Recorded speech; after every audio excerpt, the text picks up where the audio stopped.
you touched on capacity and staffing levels, and I don't want to go back through your slide presentations, but if you just could be used to derive your staffing ratios, is it the same for every single facility? And if it was the same, what was the precise method in which you calculated? No, those numbers were received from the report issued by OA. The number of officers and H-1 members in each facility. The inmate population was derived from the DOC website. I think it was February's numbers.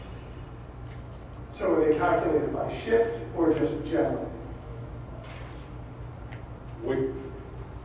Which one was it? Well, you have great staffing ratios. I assume is the staffing ratio the same on all three shifts for every single person? No. It was divided just with dividing by three So shifts. Are approximations. Right, they're approximate. Because there's actually 4 shifts. Night shift isn't as heavy as 2 to 10, so forth. Throughout your presentation, you talked about the mandate, the change that your bargaining unit went through that brings us to the presentation here today. And you used the word mandate, I think, intentionally, meaning that a strong majority of your corrections officers support the proposals that you brought to the Correct. And if I understood your testimony correctly, in order to derive the bargaining proposals that are before us today, you conducted a survey with your membership, correct? Correct. And through that process, you have about 11,000 bargaining members that you mailed the survey to, correct? Correct. And about 4,000 responded, correct? Correct. That's about 37%, give or take, of your membership, correct? 35%. Would you consider that a mandate? I would consider that That's extraordinary with respect to a survey. And as you know, Brian, you get 35% response rate on a survey, you're doing pretty good. It's not extraordinary, but it's pretty good.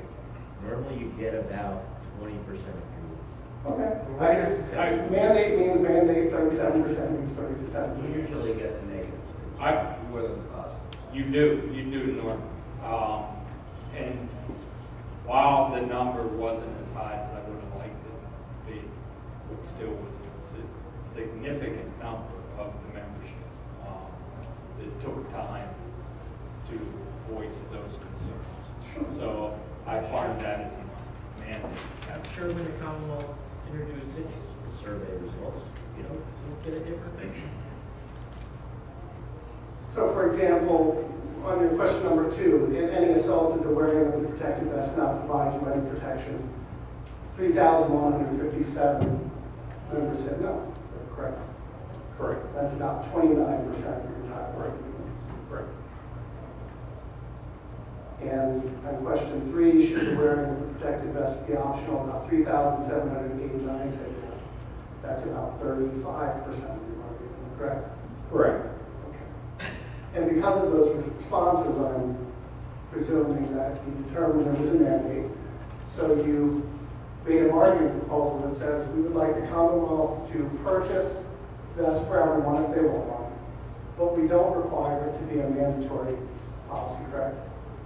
No, that's not quite what we put forth. We put forth that the vest be optional for the member. If he chooses to wear a vest, instead of you spending all this money to buy a vest that they don't want to wear, the individuals that want to wear it, okay, we'll purchase it. The ones that don't want to wear it,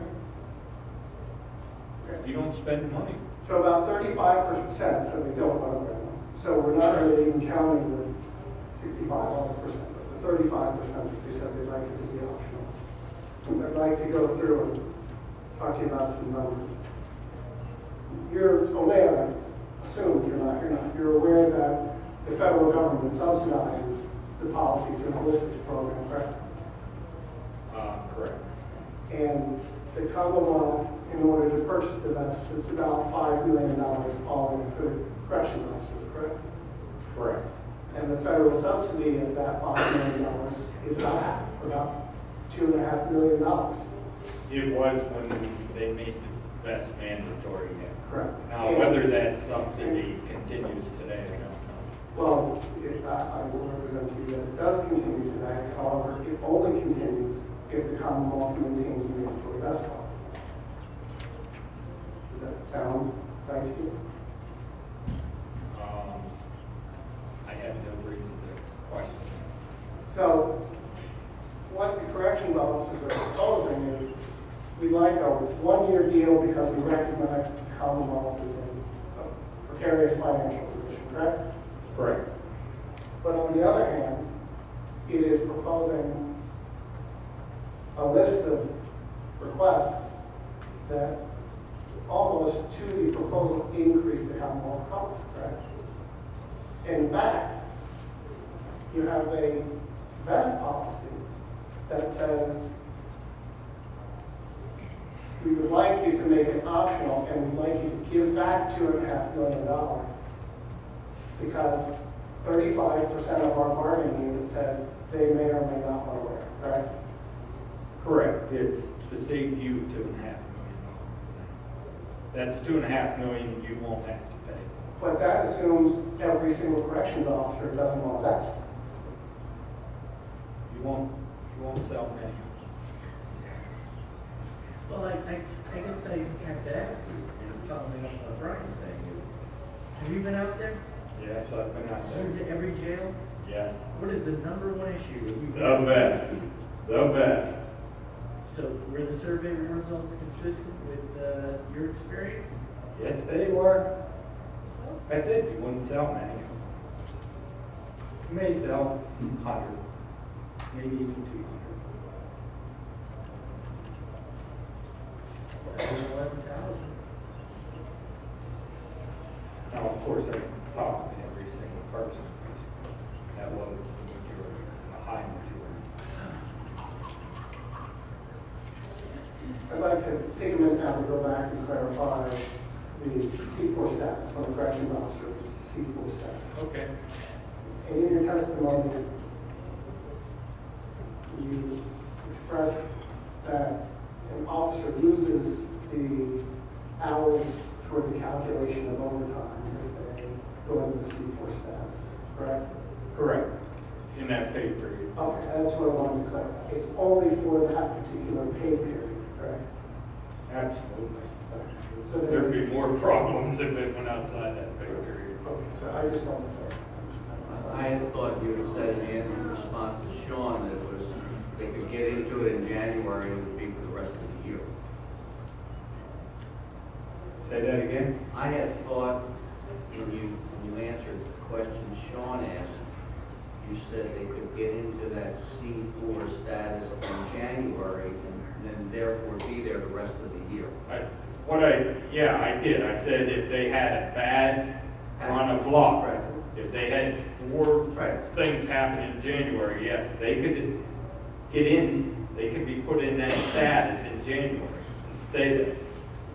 Okay, now I'm confused. Did you just say to Brian that they would then not be eligible for having their paid leave time used, counted towards overtime, for that pay period or for the whole year?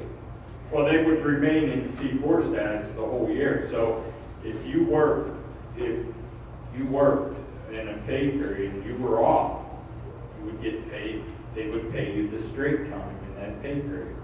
But it's throughout the whole year. You're put on that, I cautiously say, that leave restriction type thing that I've had for occurrences. So that 4th occurrence stays with you for the calendar year.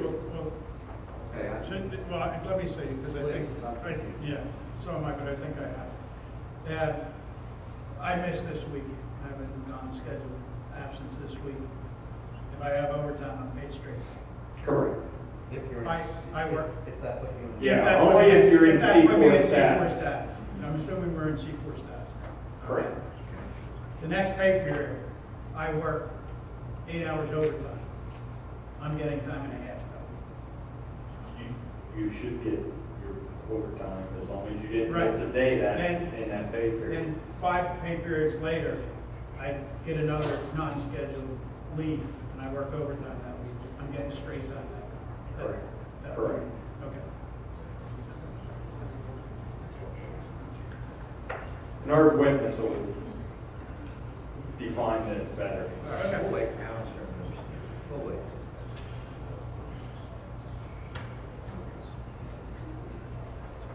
You also have a already proposal on union business and I'm sorry, No, about union business going toward time and a half for purposes of calculating overtime. And then there's also a retiree component to that proposal, correct?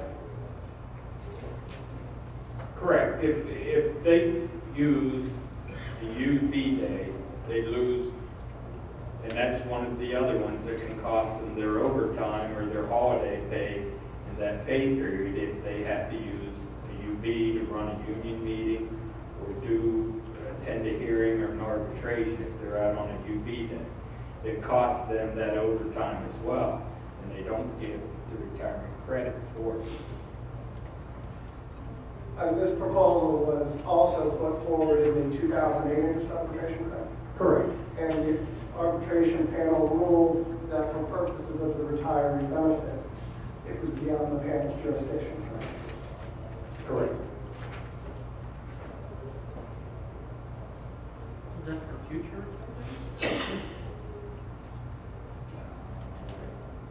What do you mean? Is that for, we're talking about going forward? No, it's based on they would lose that day that they're out on UP. Okay. Or if it went on a paid leave, everything would continue, and the union would just reimburse the Commonwealth penny for penny for everything to include their health, paying into their health, not their health benefits, the retiree part of it. So in essence, all it is we pick up the cost of everything while these guys do a job for us. But under the language of the contract, the individual who takes union business leave can substitute a paid leave day in order to get that retirement correct? He could, but that's the point. Why should he have to give up a vacation day when the UB day should serve the same purpose?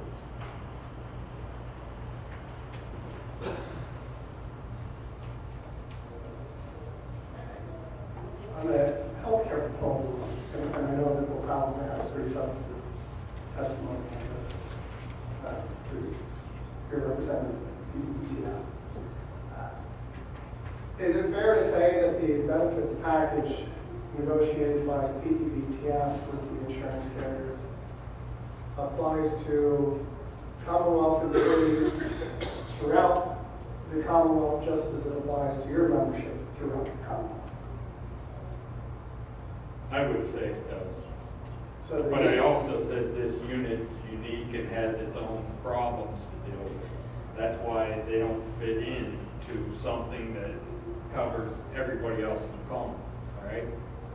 They have special needs that need dealt with. And by assuring them these benefits, I'm hoping to address those needs. Now, you mentioned AIDS and disease, and would it be safe to say that the PSSU's members are exposed to similar diseases?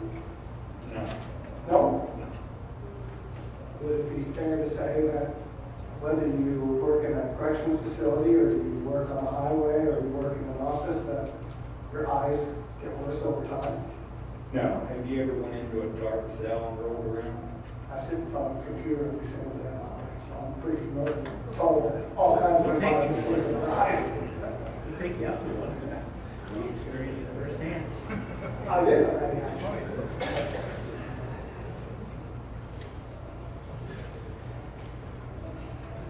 And the PEBTF insures approximately 120,000 people, correct? And your membership is about 11,000 people, correct?